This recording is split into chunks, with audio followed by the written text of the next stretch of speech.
the entire syllabus has 5 parts: the Indian culture, modern Indian history, freedom struggle, post-independent consolidation, and world history. So this is like almost the entire syllabus of optional, because history is my optional. I can say like almost all the entire syllabus of optional has been included, and also the nature of questions are also to the level of optional, intensity. So what should one do? But you can't sit and read the entire optional syllabus, or with that much allocation of time to one subject, because you have many other subjects to cover. So what you should do is a kind of smart work. You can't just go on reading everything of the entire of history, or catching one textbook or many textbooks and keep on going with that. That won't be useful. But at the same time, you can't take risk, because it is 75 marks of the paper. So what you have to do is a very smart work. Yeah, what you have to do is a very smart work, and that would help you. So smart work in the sense, like, how would you do smart work? Coming to prelims, like prelims is one thing, like where it's a brief taker. It's like fine, except for two or maximum 3 questions, which cannot be attempted. Whatever you are going to read, or how much ever you are going to dig into history, definitely 2 questions of it, it's not possible to answer. Especially these days, it will be one from Buddhism and the other something related to arts. Like these 2 questions, they will be very tough, and don't I suggest, like, don't waste your time in digging much, so that you should answer these 2 questions. But the rest of the questions of history in preliminary, at least, they are quite they can be dealt with. So for that, you can go for basic NCRTs. As far as I feel, that basic NCRTs, if you have good conceptual clarity and if you are able to memorize things well, that should be sufficient for answering those questions. And apart from that, like, whatever material that is provided to you by the institute, those should suffice to preliminary. And one more conception is, like, I guess there might be freshers as well here. Don't consider history as something related entirely to dates and chronology, or only to mere facts. It's not so. It is also. It's important that you should know the dates, facts, and chronology of the events. But it's not the sole crux of history. Rather, the main crux of the entire thing is you need to have the conceptual clarity of things, and more so you should have a understanding of the socio-economic dimensions of the subject. That is where you will be able to answer the questions well. And chronology is required only to make an interconnection of things. And also, like, hitherto we can categorically say that chronology was not important, but now when you come to mains, the questions are being thematic. That means, like, if you take a question, it is being spread over the entire a very large span of time. Like, for example, if you take, I was going to the question papers, one question says, like, what additional ideologies have added to the essence of Indian national movement during Gandhian phase? You see, there, like, it almost starts with 1915 and it ends with 1947. It's almost 30 years span of time. So there you have to cover an entire theme, and that is that at such points of time, or in such questions, you also need to have a idea of chronology. And also there are some questions like 1857, the revolt of 1857 is a culmination of the preceding events, or preceding revolts of the previous 100 years. So there you need to have a chronology or a time frame of 100 years. So in the recent years, it has been it's seen that these themes are being asked. So that is where you need to remember the chronology, in the sense you have to ingrain it, so that it just comes as a mind map to you while you are presenting an answer. So that is where chronology has got its own importance, though not in minute details. So that is regarding prelims, where you have to concentrate on your NCRTs. especially the themes of history. I think they're the new NCRTs. And apart from that, for sake of preliminary, you should also concentrate on the old NCRTs. They would be available for certain topics. You have to go through old NCRTs also, so that will keep you on a safer side. So as far as I feel, you need not worry much about the prelims part of it. I think you will be able to do it. It's not as tough as some, you see, some subjects as economy. I feel it to be a bit tougher, but it's not as tougher as or geography also. I feel it to be tougher, but history is quite dealable. You will be, not because I'm having optional, I'm saying it. It's quite doable. That's like you see, it's a good thing for you. So prelims, I by saying you need not worry, I say like you need not be too much in a panic mode, so that you have to go hither and thither. The sources are quite limited and you can be certain about it. But while coming to mains, I feel, you see, here you have to be really very cautious, and you have to put lot of effort, or else a lot of effort in the sense, you see, smart effort you have to keep, or else losing 75 marks is, you see, it will be like completely out of the game. So that's what. And coming to mains, what are all the things that you have to do to ascertain that you are on a safer side?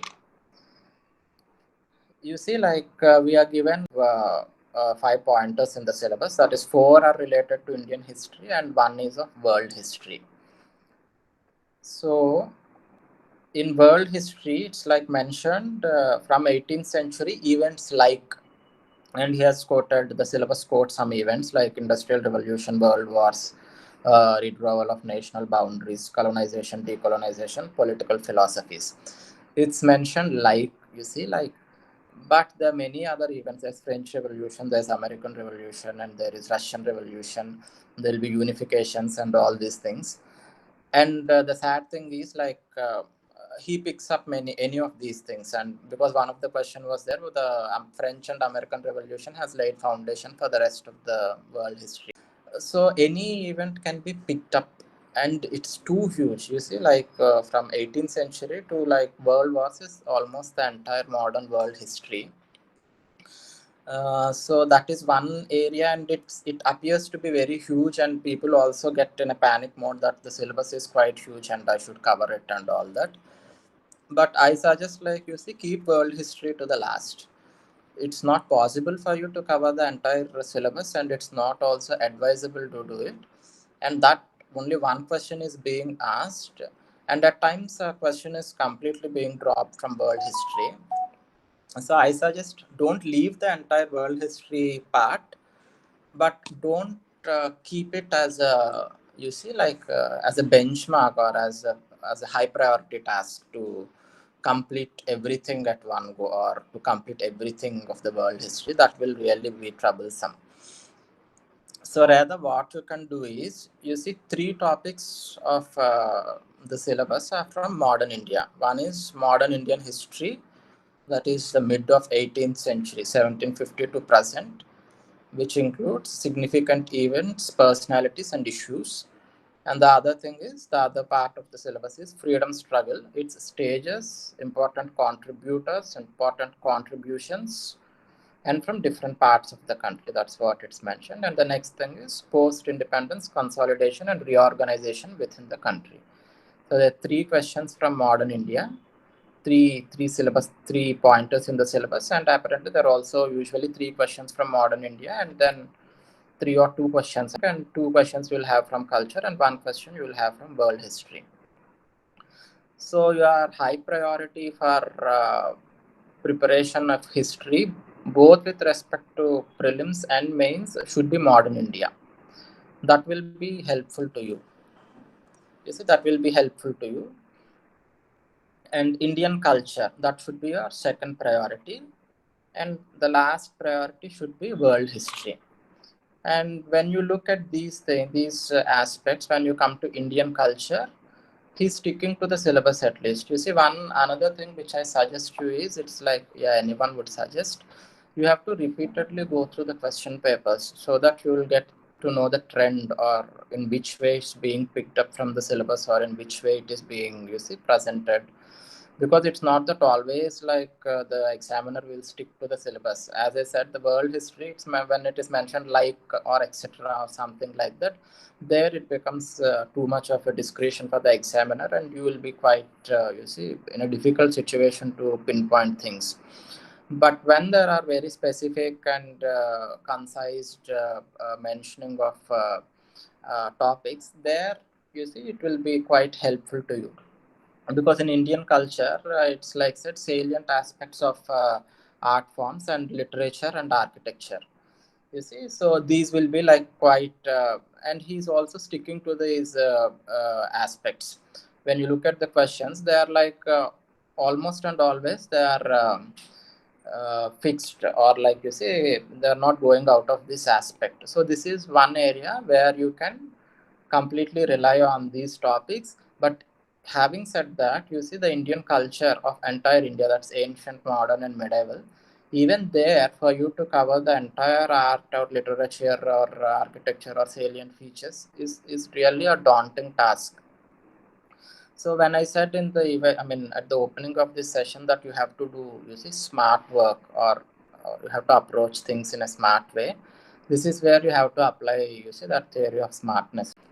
You have to ascertain, when you come to, for example, if I take literature, you should ascertain that what parts of history is literature an important source, and those are the things which you have to concentrate first on. For example, like when you take ancient India, what parts of ancient India literature is an important source. You can't take IVC because the script is not deciphered. So literature is not at all an important source in Harappan civilization. But when you come to Vedic age, the Vedic age or the interpretation of Vedic age, it's solely and entirely dependent upon the literary sources. So that is one area where like literature becomes important, and you have to focus in that area, either Shruti literature or Smriti literature or the other literary forms. And then if you come to Magadha, the Magadhan Empire, when you come to the next phase in the chronology, that is 6th century BC, the rise of religions, heterodox sects. There also literature plays a major role in understanding the history of the period, especially the Buddhist texts and the Jain texts also. But usually it's like concentrated on Buddhism rather than on Jainism. It's more of Buddhism. But here too, when you see, it's like it's a more of importance of philosophy that is given in Buddhism, and the relationship between the religion and the state. These are the important aspects more than religion, more than literature. So here also literature occupies a minor role rather than in Vedic age. And when you come to the Magadhan Empire, here literature again comes to the fore. It plays a major role, especially when you take Ardhashastra, or when you take the accounts of foreigners, or Megasthenes Indica, or the numerous commentaries on Megasthenes Indica, or the commentaries on Ardhashastra. So here also literature happens to be a very important part in interpreting history. So here is again one part where you have to concentrate on literature. And when you go through the question papers, you can find certain correlations of that sort. When you find a question from literature, it will be usually from these topics. And then when you come to the next phase, that is, second to third century BC, that is like here it's mostly era of political interaction and integration. So, and also an integration or evolution of architectural styles. Apart from political significance, art and architecture has got a very greater significance during this phase of history. So here in this phase of history, what you'll concentrate is on art and architecture. So you can see certain questions, like I think in recent 2020 or 2019, there was one question which was asking to delineate the features of a Greco-Bactrian style of architecture. So this is one phase where like architecture, art and architecture is an important aspect, and also specifically the Greco-Bactrian architecture is a very well known, you see, a facet in history during this phase. So that is where in this phase you have to concentrate on art and architecture. And when you come to the next phase, that is Guptas also is a significant phase where you have greater importance to literature. Actually, Gupta you have like it's a golden age in, you see, art, architecture, art and art forms. So here also you should give your attention to literature. So this is what I meant by smart focus on the syllabus. So that is the example of literature I have given. And when you come to medieval India, likewise, you have to concentrate on Sultanate and Mughals. Of course, there are many interspersing dynasties and some dynasties, but here you will chiefly focus on these two major aspects concerned to literature. Similarly, when you come to South India, you have to concentrate on Sangam literature and you see the Vijayanagara Empire. These are the two empires where you have literature has got, you see, greater importance. For example, in Vijayanagara, there are numerous foreign accounts which give you the, you see, understanding of the period. So that is where you have to focus on the foreign literature, because when you see at the questions, they have gone too deep. It is not like any when you look at the question, it's not usually appearing to be a question of general studies history question, because there was one question which was asking describe the literary accounts of Chinese and Arab visitors to understand ancient India. You see, so they're going quite deep, and at the same time, as I said, you can't really get a grasp of everything. That will be not possible for you. So you have to point out or take in topics which are important to which aspect. You see, that is how you have to have a complete understanding of history. And yes, like it's quite difficult for an individual to get an overall understanding of this sort of this depth. And that is where you see, yeah, you need to have help from the mentors or guides. It's not that I'm promoting or anything, but I feel it's very much required that assistance or guidance to at least delineate things and to understand and to see to at least know where to focus on. So that's what with the example of literature I wanted to tell.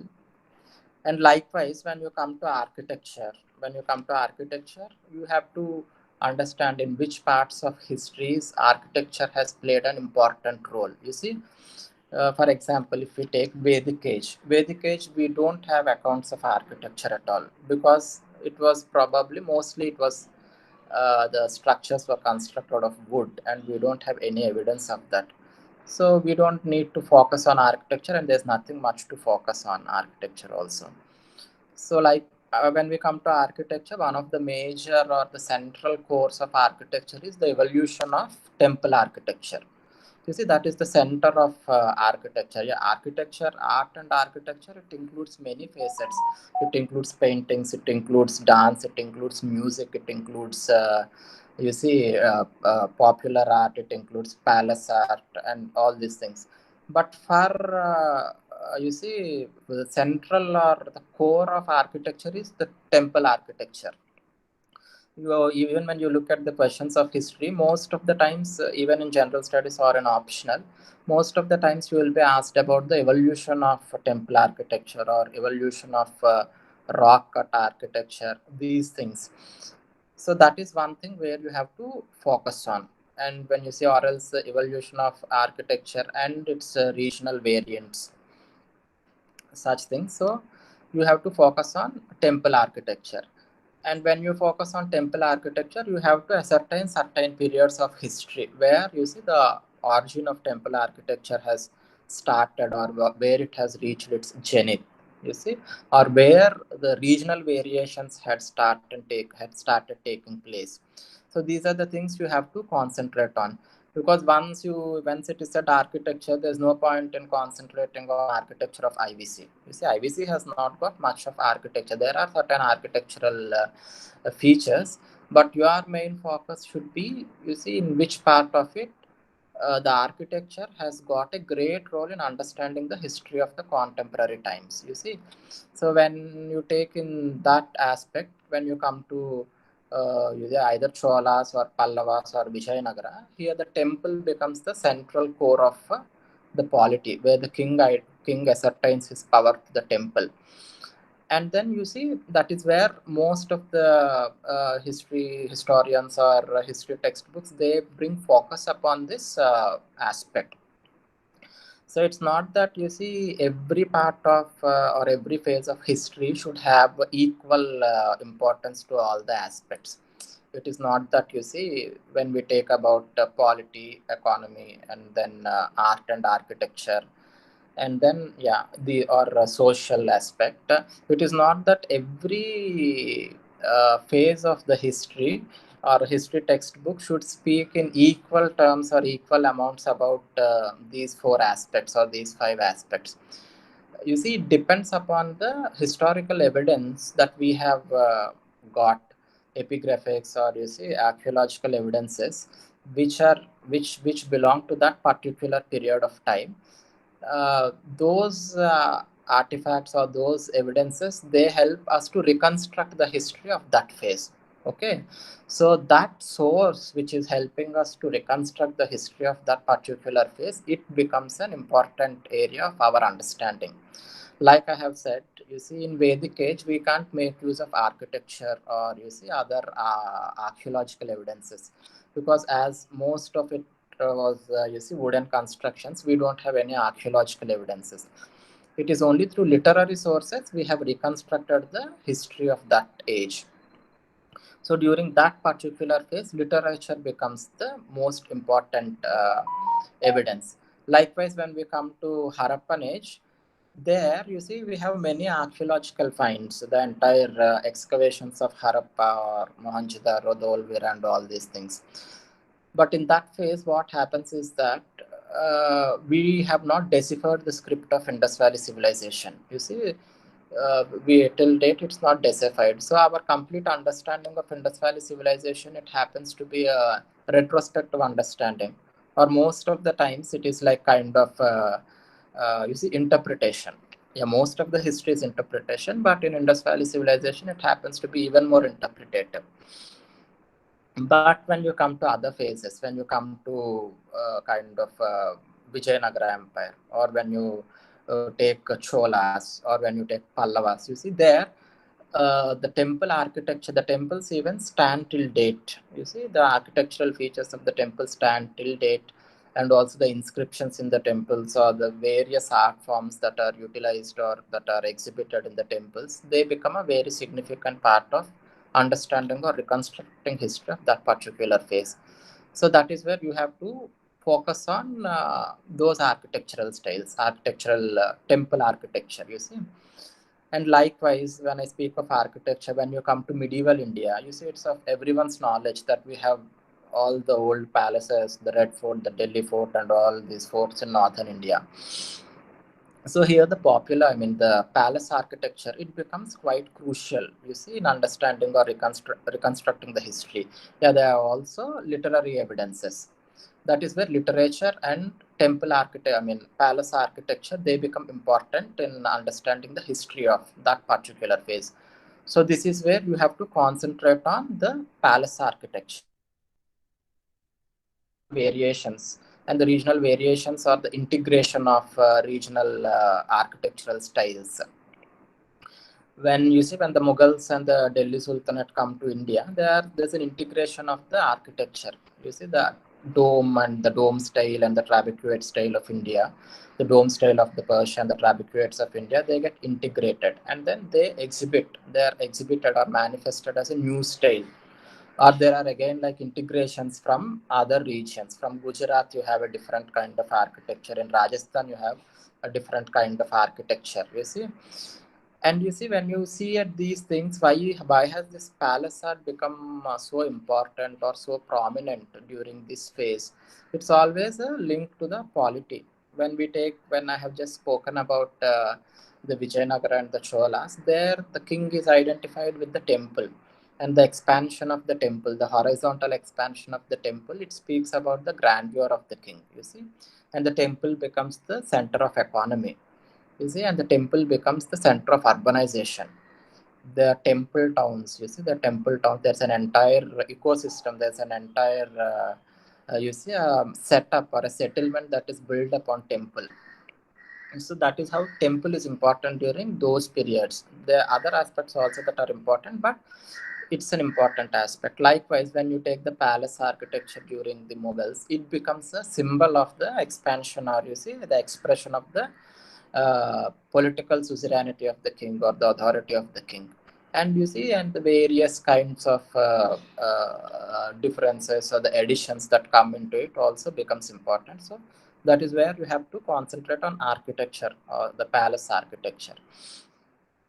So when you look at history this way, you see what is the pointer in history at that phase, which is helping me to reconstruct or to understand the socio-economic situation of the current, of the contemporary times. That is the thing you have to catch hold of. And when you look at the questions, most of the times it is that way. Most of the times, if you are taking a particular phase, and another example I would give is Sangam age. You see, Sangam age, almost always the questions are related to literature, Sangam literature. Because you see, the reconstruction of history during that particular phase is done with the help of Sangam literature only. So there again, when you see in the syllabus part, when it is asked like salient literature and architecture, there Sangam literature also becomes a crucial aspect. Okay. So this is how I feel, not I feel, yeah, I think you have to prepare history, or else it becomes a very daunting task. You see, Indian culture, you can't remember, you see, all the art forms, all the dance forms, all the music forms of all the empires or of all the kingdoms. It becomes, you see, a stupendous task, and you will be probably lost in it. And considering the, you see, factual details you have to keep. And also one more thing is, when you write an answer, you have to keep facts, and the answer should be not only facts. That also makes it very, you see, dry, and I don't think it will fetch good marks. You have to give the conceptual understanding with examples of facts. So at one end, you have to have the conceptual clarity of the entire phase of history, and at the other end, you have to give facts. So that to support your answer. So while you're going with two aspects of covering the entire history, it becomes quite difficult to cover all the aspects, which is not suggestible. So what I thought was like, this would be a better, you see, better kind of approach towards history. And yeah, there should be someone to help you to you see, like zero in on like what is this, what is the aspect of history, or what is the aspect of art form, of which phase should I concentrate on. That, yeah, you will be getting that help, obviously. And after that, that should be our priority thing, that should be the priority thing. Once you cover these important aspects or important you see, features of the particular phase, after that you can, you see, go for the remaining things. But to cover everything with the same intensity, I think it would not work out. So that's what I wanted to say about art and culture. And then we'll discuss modern India after world history.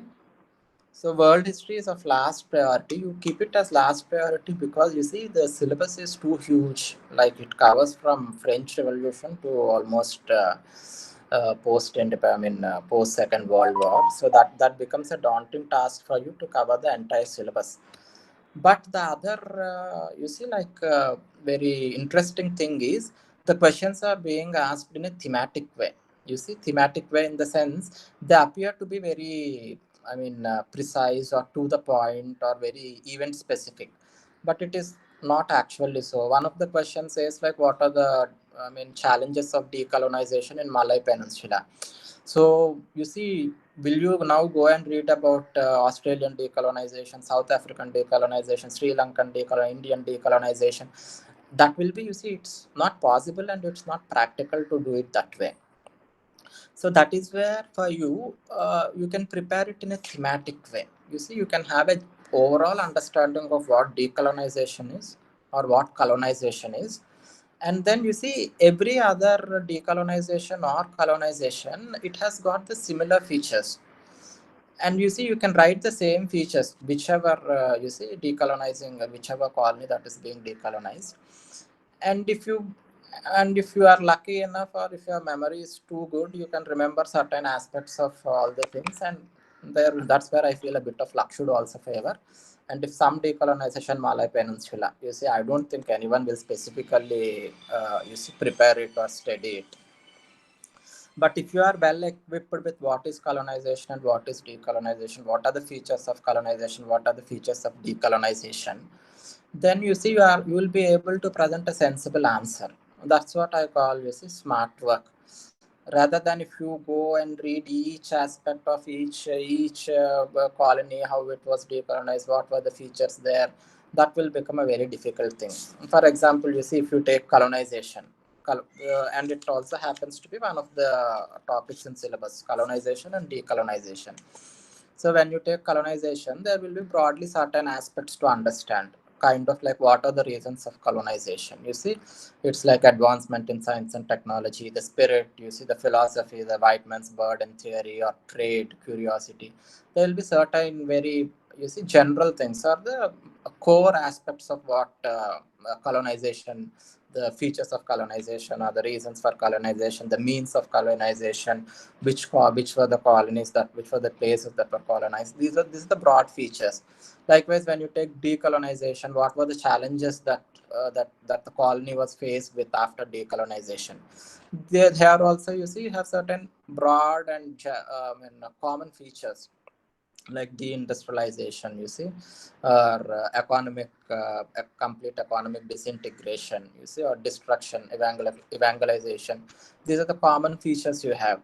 So this is where you have to get a broad understanding of what colonization is, what decolonization is, what are the features, what are the modes, what are the aspects, what are the reasons for decolonizations. You'll have the broad understanding of all these things. And you see, you can zero in on few colonies who have colonized certain places, and which is the colony, and that you can have as a factual knowledge. And apart from that, so whichever question you get from colonization and decolonization, you should be able to present with these general features. You see, that will be a better approach, or else it becomes, yeah, I don't know, I can't prepare that way of every colony or everything. That will become a very difficult thing. So world history, considering the huge nature of the syllabus, it has to be dealt only this way. And you see, in syllabus they have mentioned industrial revolution, world wars, withdrawal of boundaries, colonization, decolonization, political philosophies. As mentioned in the syllabus, all these things you have to prepare.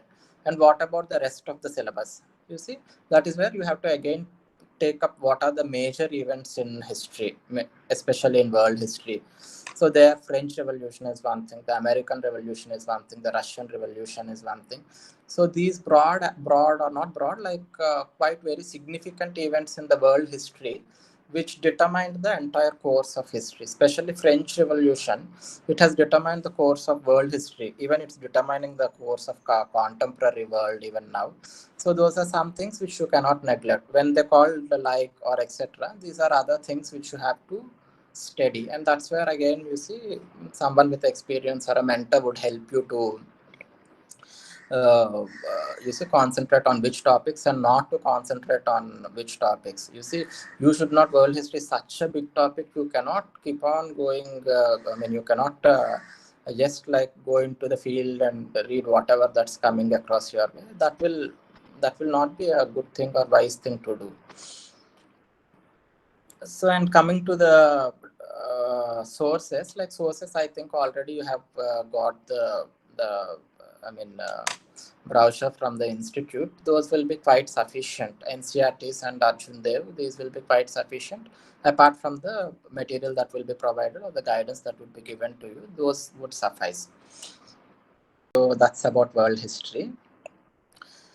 And then coming to modern Indian history, this is one aspect where you have to be very thorough, and you see here you can't take chances because 2 to 3 questions are being asked from this aspect. So you have to really give some time to it. Fine. And you see, even here, it is like kind of thematic. The questions are quite broad. And excuse me, just a minute. So the modern Indian history, you see here also the questions are being thematic. Like hitherto they used to be quite specific, but now like they are asking it on a very broad, you see, broad time phase. As I have told, like the preceding 100 years of events which culminated into the revolt of 1857, or also like what are the other question which mentions is what are the failures of moderates which has resulted in the growth or outcome of extremists. So here you see here is one part where you need not be very worried about facts and all these things, but you have to have an overall understanding of modern Indian history. It should be like you have to remember it as a story rather, because the questions are also being that way. You have to remember, or you see, you should have a conceptual that flow of things. You can't take it as an individual event or individual aspect, because the questions are not being asked as like what are you see, critically analyze the outcomes of non-cooperation movement, or those kind of things, or those kind of questions are not being asked. It's like, you see, one interesting question I saw was what was the importance of satyagraha of Gandhiji through Indian national movement. You see, the what is the importance of satyagraha, the tool of satyagraha. He didn't mention, the question was not like satyagraha with respect to non-cooperation movement or civil disobedience or Kedar, Ahmedabad, nothing. You need to have an understanding of, you see, what satyagraha is. So these kind of questions, you see, I don't think they will be available for you as like, you see, they don't come to you as on a platter, like it will not be in a textbook in one corner of the page. Rather you should have an understanding of the entire thing. You see, you should understand what satyagraha is. You see, what are the features of satyagraha. You see, there will be some cardinal features of satyagraha, and then how these things have been applied in each phase. They have been applied in all the phases. How they have been applied in each phase, and how they have resulted in a blow to the imperial hegemony. So that is how your understanding should be, especially with modern Indian history. And here also, like it's mentioned, like contributors, contributions, and personalities they have mentioned. But for the past few years, particular focus on a particular event or a personality, I don't see any of such questions. It's being taken in a very broad way. So that is how I feel you have to, you see, approach modern India.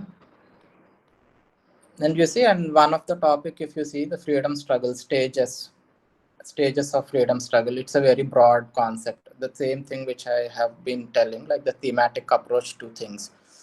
So here is where like your themes for Indian history, the textbooks, which are the new history textbooks, they are extremely essential, and you have to go through it very thoroughly and get an overall understanding of, you see, the entire structure of, you see, the various phases or various facets of modern India. Because there is one aspect of one question which says like, the national identity, the build-up of national identity. You see, so how do you answer these questions? You can't like go as you see, you can't read about non-cooperation movement, or you see, Swadeshi movement, or civil disobedience movement. You can't read those as individual aspects. That is where you see, because the syllabus of history is quite static, the questions are becoming quite deeper. And at the same time, it doesn't mean that you should not know about these individual events. How I have to put it is, these are like very fundamentals or basics, and you can't expect questions from those individual aspects. They should be there in your brain, so ingrained, so that you are able to make a very broad connection of the entire thing. See, like you have to have that kind of interlinking of things, or you have to see through things and you have to connect things. Only then you will be able to answer these questions. That's where I meant to say the depth of the questions of history especially are almost to the level of optional. So, and that's where you have to do smart work, or else like to go with each topic and go that depth, it will not be possible for the time that's given to you. So you have to do that, you have to do that smart work, or else you see it will be difficult. So I think this is how you need to approach history. And regarding the books, they have already given you, like in the brochure of it, which all the books you need to study. They'll be sufficient in the sense, yeah, books are sufficient, but how you are going to approach it, how you are going to make use of it, or how you are going to present it. And for this kind of thing, I think you see writing practice would be of very great importance. That is how you will actually interlink things, and then you will come up with an answer. Because here you have to give your own answers in the sense you have to present your own understanding. It's not that you'll get the answer from a specific NCERT or a specific standard textbook. You will get understanding from those areas, but you see the presentation of it, it completely depends upon you, and that will improve with repeated or more number of practices and answer writing things. That should be helpful. So with this approach and with the textbooks you have the practice, I mean with the textbooks or the material you have to go with this approach, and then go with unlimited amount of answer writing. So that should be helpful. And prelims I have already mentioned. So as of now, yeah, an initial orientation class from my side. I mean, I hope it's helpful to you, and if you have any questions, you may please ask. Yeah, Gautam, I'm done. Yeah, thank you. This is an awesome, Yeah, actually. So, uh, guys, any questions? yeah. Anything about approach or anything I think I have got it. on the syllabus?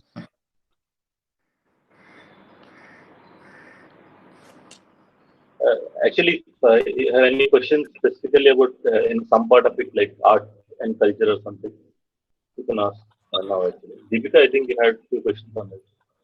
You can ask now.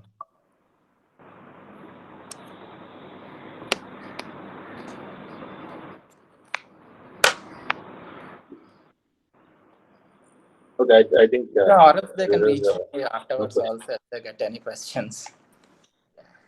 Yeah, definitely.